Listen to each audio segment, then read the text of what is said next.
Hello and welcome everyone. अगर आप C TET exam की तैयारी कर रहे हैं so you are in the right place. जैसा कि सभी को पता है सी टेट एग्जाम में बहुत ही कम समय बचे हुए हैं और इस एक छोटे से वीडियो के थ्रू बहुत से इंपॉर्टेंट कॉन्सेप्ट आपके क्लियर हो जाएंगे, बहुत सी थ्योरीज आपकी तैयार हो जाएंगी बहुत ही आसान भाषा में, जो कि एग्जाम में बहुत ही ज़्यादा हेल्प करेंगी अच्छे अंकों से क्वालिफाई करने में। तो आइए बिना टाइम गवाए आज का वीडियो शुरू करते हैं। इस वीडियो सीरीज़ के माध्यम से आपके सभी कॉन्सेप्ट सी टेट एग्जाम के लिए क्लियर होने वाले हैं। तो चलिए शुरू करते हैं। उससे पहले जो भी नए लोग हैं, आप यह वीडियो टारगेट टीचर 68-500 चैनल पे देख रहे हैं और मेरा नाम है Divyendra Mishra. C TET UP TET के साथ साथ सुपर टेट और DSSB PRT एग्जाम मैंने क्वालिफाई किए हुए हैं और सी टेट एग्जाम के बाद आपको सुपर टेट के लिए बेहतरीन क्लास मिलने शुरू हो जाएंगे। तो चैनल को सब्सक्राइब अभी कर लीजिए। चलिए पहले क्वेश्चन की तरफ चलते हैं। आपको पता होना चाहिए कि सी टेट एग्जाम जो होता है कॉन्सेप्ट बेस होता है। अगर आपका कॉन्सेप्ट क्लियर है तो बिना बहुत सी किताबें पढ़े सी टेट में बहुत आसानी से आप क्वालिफाई करते हैं। और इस वीडियो के थ्रू मैं आपके कॉन्सेप्ट ही क्लियर करने वाला हूं। सिर्फ आप प्रश्नों के आंसर नहीं जानेंगे, कॉन्सेप्ट भी समझेंगे।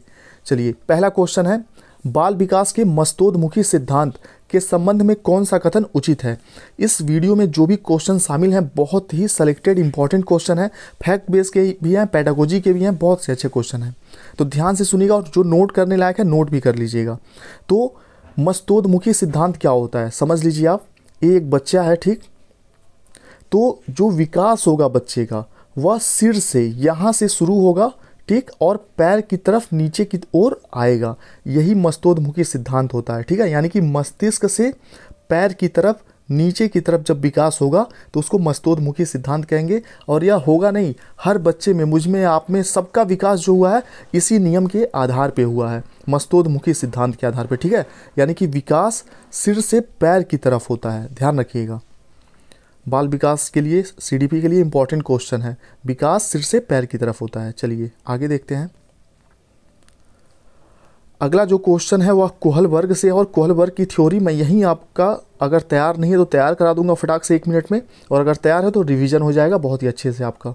देखिए यहाँ पे एक स्टेटमेंट दिया हुआ है, आप देख सकते हैं। इसी स्टेटमेंट के अंदर से क्वेश्चन पूछा है कि यह जो स्टेटमेंट है यह किस अवस्था, किस स्तर के अनुसार है, ठीक है। कोहल वर्ग के नैतिक विकास के किस सोपान की विषय वस्तु के अंतर्गत आएगा। तो ध्यान से पढ़िए सबसे पहले इसको। यदि आप ईमानदार हैं तो आपके माता पिता आप पर गर्व करेंगे, इसलिए आपको ईमानदार रहना चाहिए। सबसे पहले फटाक से इनकी थ्योरी देख लीजिए कोहल वर्ग की, ठीक है। नैतिक विकास की 1, 2, 3 अवस्थाएं हैं इनकी, ठीक। तीनों अवस्थाओं में क्या कहा गया है, पहली अवस्था, दूसरी अवस्था, तीसरी अवस्था। पहली अवस्था है पूर्व परंपरागत, यानी कि जब बच्चा इस अवस्था में होता है कोहल वर्ग के अनुसार तो कोई भी काम या तो दंड से प्रभावित होकर करेगा या फिर पुरस्कार से प्रभावित होकर करेगा, ठीक। नोट कर लीजिए, दंड या फिर पुरस्कार से प्रभावित होकर जब बच्चा कोई कार्य करेगा तो कोहल वर्ग के नैतिक विकास की वह पहली अवस्था होगी। फॉर एग्जाम्पल, घर में कोई भी बड़ा आया, ठीक है, कोई भी रिलेटिव आया तो बच्चा अपने मम्मी पापा के डर से उस मतलब रिलेटिव का पैर छूकर आशीर्वाद लेगा, या फिर हो सकता है उसके लिए कुछ चॉकलेट वगैरह लाए हों इसलिए पैर छुएगा। तो वह पहले विकास का पहला अवस्था हो गया, ठीक है, कोहल वर्ग के नैतिक विकास का पहला अवस्था हो गया। और जो दूसरी अवस्था होती है, इस अवस्था में क्या होता है, बच्चे सिर्फ परंपराओं को अपने आप को अच्छा दिखाने के लिए फॉलो करते हैं, ठीक है। जैसे कि पैर छूना अच्छी बात होता है तो वह वहाँ पे किसी को कहना नहीं पड़ेगा। जब दूसरी अवस्था में बच्चे होंगे कोहल वर्ग के अनुसार, वह खुद जाके प्रणाम कर लेंगे, ना ही दंड की वजह से करेंगे और ना ही पुरस्कार की वजह से करेंगे, सिर्फ इसलिए करेंगे क्योंकि उनको अच्छा लड़का या अच्छा लड़की बनना है। तो यदि आप ईमानदार हैं तो आपके माता पिता आप पर गर्व करेंगे। यह स्टेटमेंट जो है किससे संबंधित है, अच्छा लड़की या अच्छा लड़का बनने से वाले अनुकूलन से, ठीक है, समझ गए होंगे आप। और जो तीसरा स्टेज है, तीसरे स्टेज में जब कोहल वर्ग के अनुसार बच्चा पहुंच जाता है तो वह ना दंड से प्रभावित होगा, ना ही पुरस्कार से, ना ही अच्छा लड़का या अच्छा लड़की बनने के चक्कर में काम करेगा। वह कोई भी काम अपने सूझबूझ से, उसको जो अच्छा लगेगा, अपने वह वैकल्पिक रास्ते ढूंढना शुरू कर देता है। बच्चा बड़ा हो जाता है, तूफानी अवस्था में पहुंच जाता है तो वैकल्पिक रास्ते ढूंढता है, उसको जो अच्छा लगता है वही करता है। मान लीजिए घर में कोई भी रिलेटिव आते हैं तो वह उनका पैर चॉकलेट के लिए, टॉफ़ी के लिए या फिर दंड से या फिर अच्छा लड़का बनने के लिए नहीं छुएगा। अगर वह पैर छुएगा तो सिर्फ इसलिए छुएगा कि उसके निगाह में वह रिस्पेक्टेड होंगे। तो अगर रिस्पेक्टेड नहीं है तो कुछ भी कर लीजिए, पैर नहीं छुएगा, ठीक। समझ गए होंगे इस कॉन्सेप्ट को आप। चलिए यहाँ पे इसका सही आंसर तीसरा है। आगे बढ़ते हैं। अगला क्वेश्चन EVS के अंदर से है, बहुत ही अच्छा क्वेश्चन है, ध्यान से देखिएगा। EVS की कक्षा में जल का पाठ पढ़ाते समय अंजलि ने अपनी कक्षा में जल के विभिन्न स्रोतों और जल को संरक्षित करने के लिए व्यक्तिगत क्रियाओं पर रोल प्ले आयोजित किया है।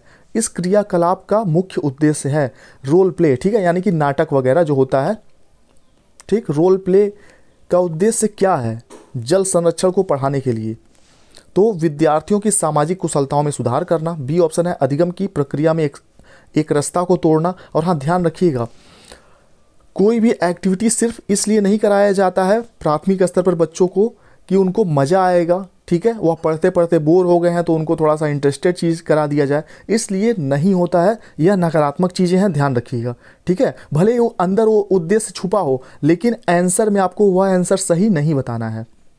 तो अधिगम की प्रक्रिया में एक रास्ता को तोड़ना, या सी अधिगम की प्रक्रिया विद्यार्थियों की सक्रिय भाग लेने की को सुनिश्चित करना, या जल के स्रोतों के विषय में विद्यार्थियों की ज्ञान में वृद्धि करना, ठीक है, जल के स्रोत के बारे में, ठीक है। तो यहाँ पे सही आंसर सी होगा कि अधिगम की प्रक्रिया में विद्यार्थियों का सक्रिय भाग लेना सुनिश्चित करना, क्योंकि एनसीएफ 2005 का मानना है कि जो पर्यावरण अध्ययन है, ठीक है, ईवीएस प्राथमिक स्तर पे क्यों पढ़ाया जाता है, ताकि बच्चे सक्रिय रूप से उसको भाग ले सकें, चीज़ों को करके सीख सकें, ठीक है, ध्यान रखिएगा। चलिए यहाँ पे सी ऑप्शन सही हो गया। अगला देखते हैं। अगला क्वेश्चन जीन पियाजे से है। जीन पियाजे की थ्योरी भी आप लोगों ने पढ़ी होगी। पियाजे के सिद्धांतों के अनुसार बच्चे सीखते हैं।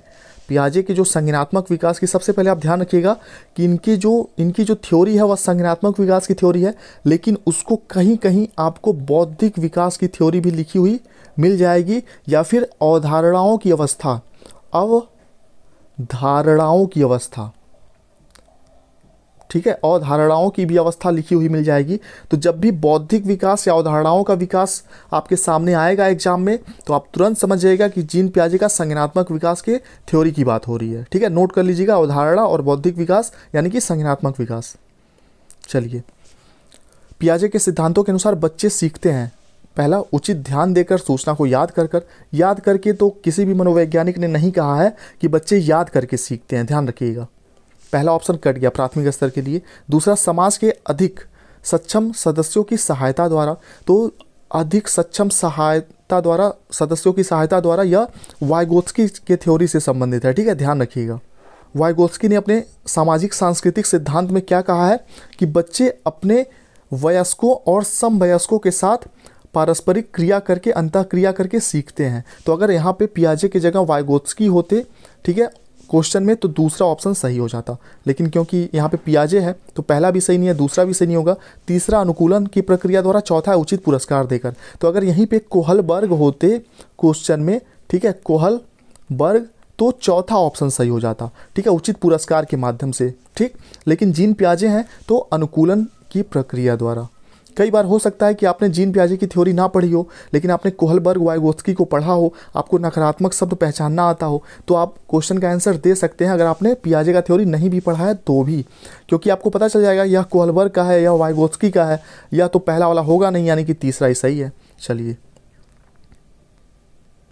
अगला देखिए। उम्मीद करते हैं वीडियो आपको पसंद आ रहा होगा। पसंद आ रहा हो तो प्लीज़ कम से कम लाइक कर दीजिए, ताकि हमें मोटिवेशन मिल रहा है आपके लिए और भी बेहतरीन वीडियोज़ बनाने का। और हाँ, जो भी नए लोग हैं चैनल को सब्सक्राइब जरूर करिएगा, ठीक है, क्योंकि बहुत ही जल्द सुपर टेट के लिए, शिक्षक भर्ती के लिए क्लास स्टार्ट होंगी। जो भी मेरा व्यक्तिगत अनुभव है सुपर टेट क्वालिफाई करने का, DSSS क्वालिफाई करने का, वह मैं आपके साथ शेयर करूँगा। बहुत ही इंपॉर्टेंट आपको नोट्स मिलने वाले हैं, तो चैनल को सब्सक्राइब करके जुड़ जाइए अपने इस चैनल के साथ। अगला क्वेश्चन है, EVS की पढ़ाई में कक्षा में प्रश्नोत्तर तकनीक का सबसे अच्छा उपयोग किसके लिए किया जा सकता है? पर्यावरण अध्ययन की पढ़ाई में प्रश्नोत्तर तकनीक का सबसे अच्छा उपयोग किसके लिए किया जा सकता है? तो पहला ऑप्शन है विद्यार्थियों का ध्यान आकर्षित करने के लिए। दूसरा है शिक्षार्थियों में सीखने की जिज्ञासा उत्पन्न करना।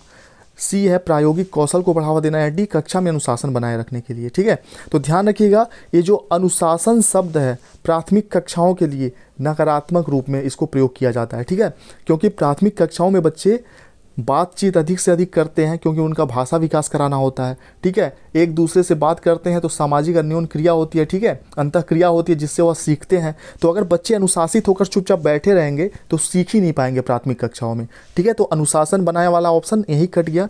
प्रायोगिक कौशल उच्च प्राथमिक कक्षाओं के लिए होता है। ए ऑप्शन जो है ध्यान आकर्षित करना, ठीक है, यह मतलब ऑप्शन जो है सही नहीं होगा उतना ज़्यादा। सबसे उपयुक्त ऑप्शन बी है, शिक्षार्थियों में सीखने की जिज्ञासा उत्पन्न करने के लिए। ठीक है, प्रश्नोत्तर कौशल का प्रयोग किसके लिए होना चाहिए? शिक्षार्थियों में सीखने की जिज्ञासा उत्पन्न करने के लिए।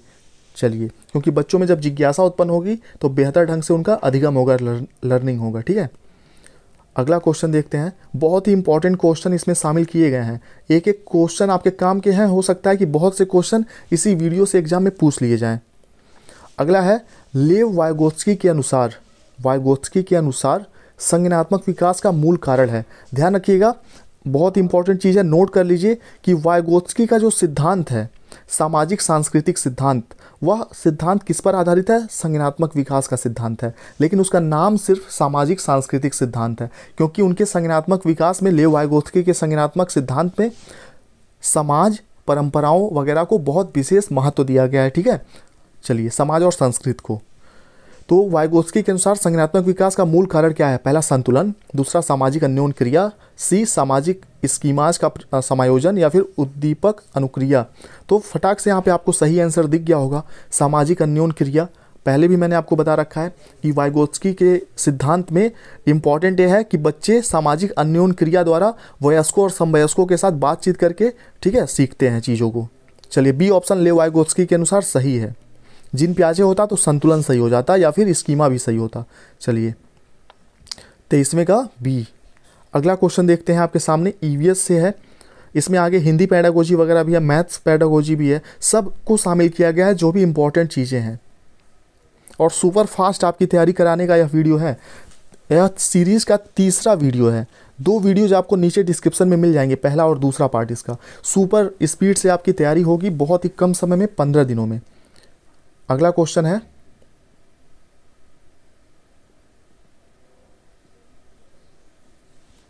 प्राथमिक स्तर पर ईवीएस की पढ़ाई का एक प्रमुख उद्देश्य है। प्राथमिक स्तर पर ईवीएस की पढ़ाई का एक प्रमुख उद्देश्य क्या है? पहला, विषय वस्तु की मूल संकल्पनाओं की गहन समझ विकसित करना। ठीक, या बी, अगले स्तर के अध्ययन के लिए विद्यार्थियों को तैयार करना, या सी, कक्षा की पढ़ाई को शिक्षार्थियों के विद्यालय के बाहर के जीवन से जोड़ना, या स्वतंत्र रूप से हस्तसिद्ध क्रियाकलापों को करने की कौशल अर्जित करना। तो यहाँ पे देखिए, ईवीएस की पढ़ाई का एक प्रमुख उद्देश्य क्या है? यहाँ पे सी ऑप्शन और डी ऑप्शन में से एक सही होगा, लेकिन सबसे सही आंसर कौन सा है? जो एनसीएफ वगैरह द्वारा बताया गया है ईवीएस की पढ़ाई के लिए इंपॉर्टेंट उद्देश्य, ईवीएस की पढ़ाई का जो उद्देश्य है एनसीएफ 2005 में बताया गया है, उसके अनुसार सी ऑप्शन सही होगा। ठीक है, विद्यालय से बाहर के जीवन से संबंधित करने में सहायता करना। ठीक है, ध्यान रखिएगा। और जो क्रियाकलाप, हस्तसिद्ध क्रियाकलाप वगैरह वाला ऑप्शन है, या अगर कक्षा 6वीं 7वीं के बच्चे की बात होती तो यहाँ पे साइंस वगैरह की, तो यहाँ पे डी ऑप्शन सही होता, लेकिन क्योंकि ईवीएस प्राथमिक कक्षाओं में पढ़ाया जाता है तो सी ऑप्शन यहाँ सही है। अगला देखिए, अगला प्रश्न आपके सामने है ईवीएस पेडागोजी से ही। कक्षा 5 की ईवीएस की पाठ्य पुस्तक के किसी पाठ में सोचिए और चर्चा करिए, भाग में नीचे दिया गया कथन लिखा है। ठीक है, यानी कि नीचे वाले कथन को पढ़कर ही आपको आंसर देना है कि यदि आपके गांव या शहर में 1 सप्ताह तक पेट्रोल अथवा डीजल न हो तो क्या होगा? इस कथन का मुख्य उद्देश्य क्या है? छात्रों को तेल के न्यायसंगत उपयोग के बारे में संवेदनशील बनाना। ठीक है, पहला ऑप्शन भी सकारात्मक ही है। दूसरा, छात्रों को पेट्रोल और डीजल के स्रोतों के बारे में मूल्यांकन करना सिखाना, यह भी सकारात्मक है। तीसरा, वास्तविक जीवन की चिंताओं को समझने हेतु, क्योंकि यह प्रश्न जो है ईवीएस का है और एनसीएफ 2005 में बताया गया है कि वास्तविक जीवन से जोड़ने वाली जो संकल्पनाएं हैं, अवधारणाएं हैं, ईवीएस में सिखाई जाती हैं। ठीक है, सिखाई जानी चाहिए, यही उद्देश्य है। तो सी ऑप्शन यहाँ सही हो जाएगा कि वास्तविक जीवन की चिंताओं को समझने हेतु कल्पना और सोचने विचारने की कुशलता को बढ़ावा देना, यही ऑप्शन सबसे अधिक सकारात्मक है ईवीएस के लिए। ठीक है, यदि आपके गांव शहर में 1 सप्ताह के लिए पेट्रोल डीजल ना हो, यह जो स्टेटमेंट है क्या विकसित करेगा? वास्तविक जीवन की चिंताओं को समझने हेतु कल्पना और सोचने विचारने की कुशलता। ठीक है, ध्यान रखिएगा। चलिए आगे बढ़ते हैं। और हाँ, चलिए यहाँ पे एक चीज़ आप टैग वर्ड नोट कर लीजिए ईवीएस के लिए। ईवीएस के लिए सिंपल सा टैग वर्ड है, जैसे वाइगोत्स्की के लिए टैग वर्ड है ठीक है। वाइगोत्स्की के लिए क्या टैग वर्ड है? समाज। ठीक है, समाज के साथ घुल मिलकर सीखना, यही इनका टैग वर्ड है, समाज। वैसे ही ईवीएस का टैग वर्ड है वास्तविक जीवन से चीज़ों को जोड़ना। ठीक है, ध्यान रखिएगा, नोट कर लीजिए, वास्तविक जीवन से चीज़ों को जोड़ना ईवीएस पेडागोजी के अंतर्गत जो ऑप्शन होगा वही सही होगा 99.9%। ठीक है, चलिए अगला क्वेश्चन देखते हैं। बहुत ही अच्छा प्रश्न है आपके सामने। इस प्रश्न से बहुत सी इंपॉर्टेंट चीज़ें जुड़ी हुई हैं, ध्यान से देखिएगा और इसको नोट भी कर लीजिएगा। निम्न में से कौन सा विकल्प या जोड़ा सुमेलित नहीं है, यानी कि सही नहीं है? कौन सा जोड़ा चारों ऑप्शन में से सही नहीं है, कौन सा नहीं है, ये बताना है। पहला है बच्चे कुछ भाषा के साथ इस दुनिया में प्रवेश करते हैं। चॉम्स्की ने ये बात कहा है, बिल्कुल चॉम्स्की ने कहा है कि बच्चे कुछ भाषा के साथ इस दुनिया में प्रवेश करते हैं, चॉम्स्की का कथन है। दूसरा है शुरू में भाषा और विचार दो भिन्न गतिविधियां होती हैं, यह वाइगोत्स्की ने कहा है, बिल्कुल कहा है। ठीक है, तीसरा है भाषा विचार पर आधारित है। ठीक है, भाषा जो है विचार पर आधारित है, यानी कि विचार ज़्यादा महत्वपूर्ण है, पियाजे ने कहा है। और हाँ, पियाजे ने कहा है कि जब बच्चे में भाषा नहीं होता है, ठीक है, भाषा का जब उसको ज्ञान नहीं होता है, उसके पास भाषा नहीं होता, तो भी उसमें विचार होते हैं। ठीक है, यानी कि विचार ज़्यादा इम्पोर्टेंट है भाषा से। ठीक, जीन पियाजे ने बात कहा है, बिल्कुल कहा है। तीसरा भी सही है, पहला भी सही है, दूसरा भी सही है। चौथा है भाषा वातावरण में एक उद्दीपक है, बीएफ स्किनर ने यह कथन नहीं कहा है। ठीक है, भाषा वातावरण का एक उद्दीपक है, बीएफ स्किनर ने नहीं कहा है। तो कौन सा सुमेलित नहीं है, कौन सा सही नहीं है जोड़ा? तो चौथा। बाकी पहला, दूसरा और तीसरा सही है। और स्टेटमेंट आप नोट भी कर लीजिए, हो सकता है इन स्टेटमेंट में से कुछ आपसे पूछ लिया जाए। चलिए, और हाँ, स्क्रीनशॉट मत लीजिएगा, स्क्रीनशॉट लेकर इतिहास गवाह है कोई कभी पढ़ नहीं पाया, स्क्रीनशॉट में पड़ा रह जाता है फाइल में। आप तुरंत इसको नोट कर लीजिए, यही बेहतर होगा आपके लिए। ठीक है, ताकि एग्जाम के समय आप फटाक से रिवीजन कर पाएंगे।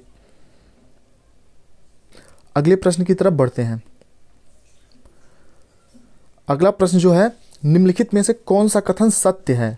पहला, आनुवांशिक बनावट व्यक्ति की परिवेश की गुणवत्ता के प्रति उत्तरात्मकता को प्रभावित करती है। ठीक, बी ऑप्शन है, निम्नलिखित गोद लिए गए बच्चों का वही बुद्धि यानी कि आईक्यू होगा जो गोद लिए गए उनके सहोदर भाई बहन का होता है। ठीक, तो बिल्कुल नहीं, एक सगे भाई बहन का भी आईक्यू सेम नहीं होगा, तो गोद लिए गए बच्चों का आईक्यू कैसे सेम होगा? बी ऑप्शन कट गया। सी, अनुभव मस्तिष्क के विकास को प्रभावित नहीं करता, तो जो बच्चों का अनुभव होता है वह मस्तिष्क के विकास को प्रभावित नहीं करता, यह स्टेटमेंट गलत है, क्योंकि जो बच्चों का एक्सपीरियंस होता है उनके मस्तिष्क के विकास को बिल्कुल प्रभावित करता है। ध्यान रखिएगा, जीन पियाजे ने ये बात कहा है, नोट कर लीजिएगा। अगला देखिए, विद्यालयीकरण का बुद्धि पर कोई प्रभाव नहीं पड़ता, बच्चे स्कूल जाते हैं उससे उनके बुद्धि पर कोई प्रभाव नहीं पड़ता, सही है? बिल्कुल गलत है। ठीक है, सही नहीं है, तो यहाँ पे पहला सही होगा। अब क्यों सही होगा वो मैं बता रहा हूँ। आनुवांशिक बनावट व्यक्ति के परिवेश की गुणवत्ता के प्रति उत्तरात्मकता को प्रभावित करता है, यानी कि आपने देखा होगा, सुना होगा, गोरखा सैनिक जो भारतीय सेना में है, ठीक है, गोरखा सैनिक जो नेपाल से होते हैं, मतलब ठीक है, तो जो भारतीय सेना में गोरखा सैनिक हैं उनका शारीरिक बनावट इतना बेहतरीन होता है, ठीक है, जिससे कि वह पहाड़ वगैरह पे, ठीक है, कठिन चढ़ाई वाले जगह पे युद्ध करने में बहुत ही ज़्यादा एक्सपर्ट होते हैं। वह क्यों एक्सपर्ट होते हैं? क्योंकि उनका जो आनुवांशिक बनावट है, उनके जो परिवेश का बनावट है, उसके गुणवत्ता के प्रति उत्तरात्मकता को प्रभावित करता है। ठीक है, यानी कि यही ऑप्शन सही होगा। अगला देखिए, वाइगोत्स्की के सिद्धांत में समीपस्थ विकास का क्षेत्र है। वाइगोत्स्की के सिद्धांत में समीपस्थ विकास का क्षेत्र क्या है, जिसको आप ZPD के नाम से जानते हैं?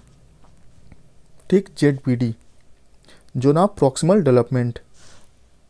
कठिन कार्यों को बच्चे वयस्कों की सहायता से पूरा कर सकते हैं। दूसरा, अध्यापक का हस्तक्षेप अधिगम में बाधा उत्पन्न करता है, बिल्कुल बाधा उत्पन्न नहीं करता है, गलत है। वृद्धि का एक समीपस्थ क्षेत्र है, स्टेटमेंट सही नहीं है। अगला, अधिगम औपचारिक वातावरण में होता है, गलत है। ठीक है, तो ZPD जो है वह क्या है?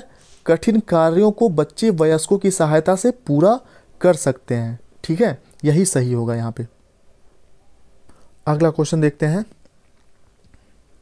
निम्नलिखित में से कौन सा उदाहरण प्रभावशाली विद्यालय की प्रथा का है? निम्नलिखित में से कौन सा उदाहरण प्रभावशाली विद्यालय की प्रथा का है? निरंतर तुलनात्मक मूल्यांकन, शारीरिक दंड, व्यक्ति सापेक्ष अधिगम या प्रतियोगात्मक कक्षा। अब देखिए यहाँ पे यह प्रश्न हो सकता है आपको समझ में ना आए, चारों ऑप्शन भी पढ़ के आपको मतलब आंसर समझ में ना आ रहा होगा, ठीक है, क्योंकि इसमें व्यक्ति सापेक्ष अधिगम जो शब्द है यह कठिन शब्द है, ठीक है, और कठिन शब्दों पे वीडियो आपको आज मैं तैयार कर लूँगा, संडे है, छुट्टी है अच्छे से, और आपको कल सुबह कठिन शब्दों वाला वीडियो मिल जाएगा 10-11 बजे तक, ठीक है। तो देखिए, तो ऐसे क्वेश्चन जब आपके सामने आए, ट्रिक समझिएगा, ट्रिक मैं बताने वाला हूँ। ऐसे क्वेश्चन जब आपके सामने आए तो आपको क्या करना है, जिसमें आपको प्रश्न भी समझ में नहीं आया, ठीक है, सही आंसर कौन सा है ये भी बिल्कुल समझ में नहीं आ रहा है, तो यहाँ पे नकारात्मक चीज़ों को आप काट दीजिए। देखिए, निरंतर तुलनात्मक मूल्यांकन, तुलनात्मक मूल्यांकन नहीं होना चाहिए, कट गया। शारीरिक दंड भी नकारात्मक है, कट गया। व्यक्ति सापेक्ष क्या है आपको समझ में नहीं आ रहा है, ठीक। अगला प्रतियोगितात्मक कक्षा, ये भी गलत है, ठीक है। प्रतियोगिता एक दूसरे बच्चों में नहीं होना चाहिए, ना ही एक दूसरे बच्चों में तुलना होना चाहिए, ये सब गलत है। यानी कि पहला कट गया, दूसरा कट गया, तीसरा कट गया, बचा सी, यही सही होगा। मैं नहीं कह रहा हूँ कि सेम टू सेम क्वेश्चन आपके सामने आ जाएगा, कोई भी इस टाइप का क्वेश्चन है जिसमें आपको प्रश्न ही समझ में ना आए और ऑप्शन पढ़ने पे भी आपको सही आंसर ना समझ में आए, तो शुरू से क्या करिए, नकारात्मक ध्यान से पढ़िए। थोड़ा सा भी नकारात्मक शब्द है अगर किसी ऑप्शन में, तुरंत उसको कट कर दीजिए। थोड़ा सा भी नकारात्मक है, कट कर दीजिए। लास्ट में जो एक बचेगा वही सही होगा, भले ही आपको वह समझ में ना आ रहा हो तो भी, ठीक है। तो यहाँ पे सी ही सही है। अगला क्वेश्चन है, समाजीकरण का अर्थ है। समाजीकरण का अर्थ क्या होता है? सामाजिक नियमों का पालन करना, समाज में समायोजन करना, सामाजिक नियमों को तोड़ना, या सामाजिक विभिन्नता को समझना। जीन पियाजे की थ्योरी को आपने पढ़ा होगा तो इसका सही आंसर फटाक से आपको दिख गया होगा। तो समाज में समायोजन करना समाजीकरण होता है, ध्यान रखिएगा। बच्चा जब समाज के साथ समायोजन कर लेता है, घुल मिल जाता है, तो वही उसका समाजीकरण होता है, न कि सामाजिक नियमों को सिर्फ फॉलो करना, ठीक है। सामाजिक नियमों को यानी कि अगर हम एक पशु पालते हैं, वह भी तो हमारे रूल फॉलो करता है कि नहीं, ठीक है। तो सिर्फ फॉलो करना समाजीकरण नहीं है, सामाजिक नियम को तोड़ना भी समाजीकरण नहीं है, सामाजिक विभिन्नता को सिर्फ समझ लेना ये भी समाजीकरण नहीं है। जब तक आप समाज में समायोजन नहीं करेंगे तो समाजीकरण नहीं माना जाएगा। चलिए, बी ऑप्शन सही हो गया यहाँ पे। अगला देखते हैं, अवधारणाओं का विकास एक भाग है। जैसा कि ये क्वेश्चन मैंने आपको शुरू में ही बता दिया था। और हाँ, CTET के सेलेक्टेड PDF नोट्स अगर आप चाहते हैं तो 7905352723 पे व्हाट्सएप कर सकते हैं। 100 रुपीज़ आपको फीस पे करनी होगी। बहुत ही सेलेक्टेड नोट्स जो कि 10-15 दिन में आप पढ़ सकते हैं आसानी से, वो आपको प्रोवाइड कराए जाएंगे, ठीक है। 7905352723 पे आपको व्हाट्सएप करना होगा। कैसे फीस पे करना है वहाँ आपको बता दिया जाएगा। और सभी नोट्स आप PDF के रूप में ले सकते हैं, सभी सब्जेक्ट के CTET पेपर 1, ठीक है। चलिए, अवधारणाओं का विकास किसका एक भाग है? संवेगात्मक विकास का, बौद्धिक विकास, शारीरिक विकास या सामाजिक विकास? तो मैंने आपको शुरू में ही बताया है, अवधारणाओं का विकास, बौद्धिक विकास, यह सब क्या है?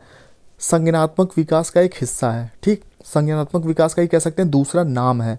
तो अवधारणाओं का विकास किसका एक भाग है? बौद्धिक विकास का, या फिर यहीं पे संज्ञानात्मक विकास भी लिखा हो सकता है, ठीक। तो ये सभी एक ही हैं, संज्ञानात्मक विकास, बौद्धिक विकास, अवधारणाओं का विकास। चलिए, अगला प्रश्न देखते हैं। अगला प्रश्न आपके सामने है, क्रिस्टीना अपनी कक्षा को एक क्षेत्र भ्रमण के लिए ले गई, ठीक है। यह क्वेश्चन EVS में बहुत बार पूछा गया है, अलग अलग तरीके से घुमा फिरा के। क्रिस्टीना अपनी कक्षा को एक क्षेत्र भ्रमण के लिए ले गई और वापस आकर उसने अपने छात्रों से भ्रमण के बारे में चर्चा की। यह प्रक्रिया क्या है? अधिगम का मूल्यांकन है, अधिगम के लिए मूल्यांकन है, मूल्यांकन के लिए अधिगम है, या मूल्यांकन का अधिगम है? यहाँ पे एक सिंपल सी बात याद रखिएगा कि अधिगम का मूल्यांकन क्या होता है।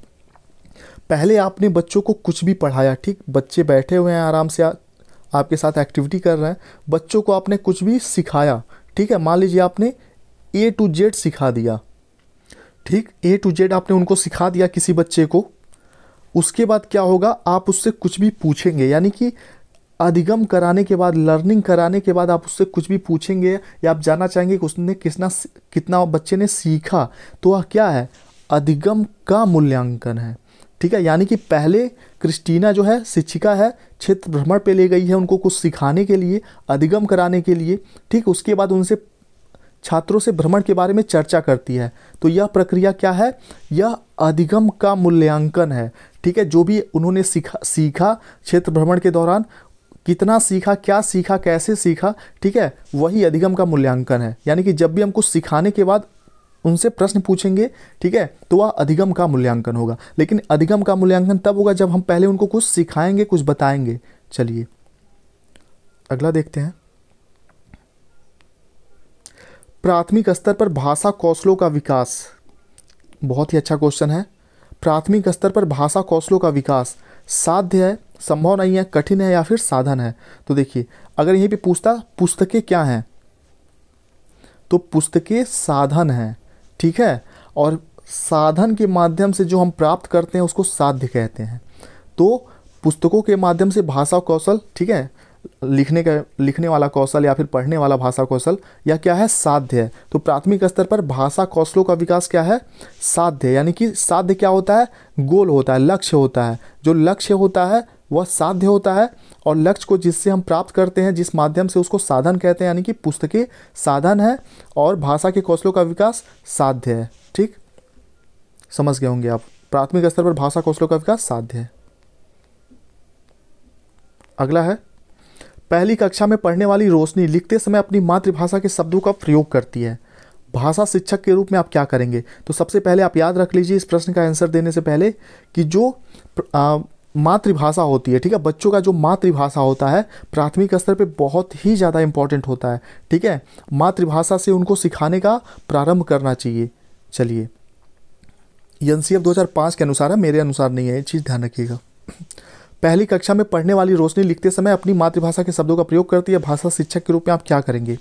मातृभाषा वाले शब्दों पर लाल घेरा लगा देंगे, ठीक, मातृभाषा वाले शब्दों का हिंदी में अनुवाद लिख देंगे, या मातृभाषा वाले शब्दों को स्वीकार करेंगे, या फिर रोशनी को समझाएंगे कि वह गलत है। तो बच्चे कभी गलत नहीं हो सकते। ठीक है, कल फेसबुक पे एक पोस्ट भी मैंने देखा है कि अगर बच्चा फेल हुआ तो आप फेल हो जाएंगे। ठीक है, ऐसा कुछ था वहाँ पे। तो बच्चे को कभी गलत नहीं ठहराना है, क्योंकि बाल केंद्रित शिक्षा है। मातृभाषा वाले शब्दों को आप क्या करेंगे? एक शिक्षक के रूप में स्वीकार करेंगे। ठीक है, बच्चों की हर चीज़ों को आपको स्वीकार करना है, उनके व्यक्तिगत अनुभव को कभी भी नकारना नहीं है कि नहीं ये गलत है, ऐसे नहीं, ऐसे होगा।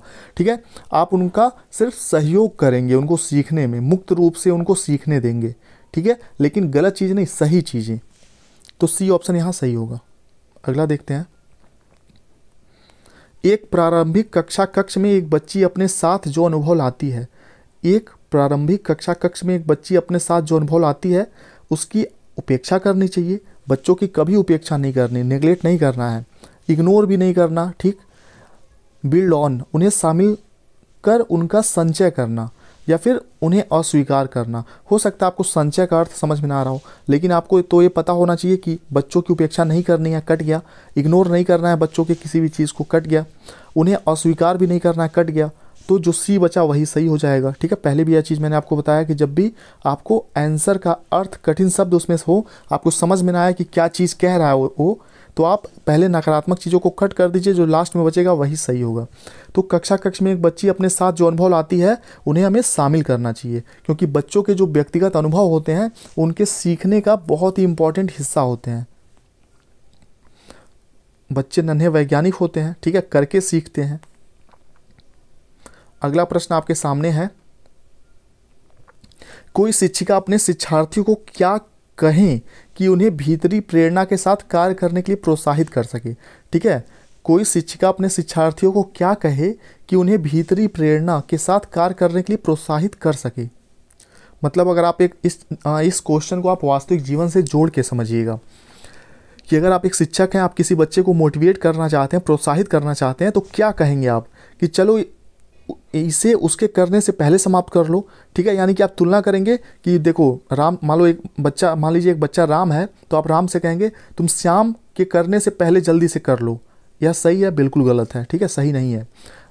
फिर कहेंगे तुम उसके जैसे क्यों नहीं हो, यह तुलना करने वाली बात हो गई, यह भी कट जाएगा। सी है, काम जल्दी पूरा करो तो तुम्हें एक टॉफ़ी मिलेगा। ठीक है, कोहलबर्ग अगर यहाँ पे होते तो कोहलबर्ग के अनुसार यह सही होता। ठीक, लेकिन यहाँ पे कोहलबर्ग का जिक्र नहीं है, तो अगला ऑप्शन है, इसे करने की कोशिश करो तुम सीख जाओगे। तो यही सही होगा। ठीक है, इसे करने की कोशिश करो, तुम सीख जाओगे। उसको मोटिवेट आपको करना होगा, ऐसे स्टेटमेंट से बच्चा मोटिवेट होगा। ठीक है, हम कैसे करते हैं, मैं आपसे क्या कहता हूँ कि सीटेट बहुत ईजी है, आसानी से करिए, एकदम अच्छे से क्वालिफाई कर जाएंगे आप।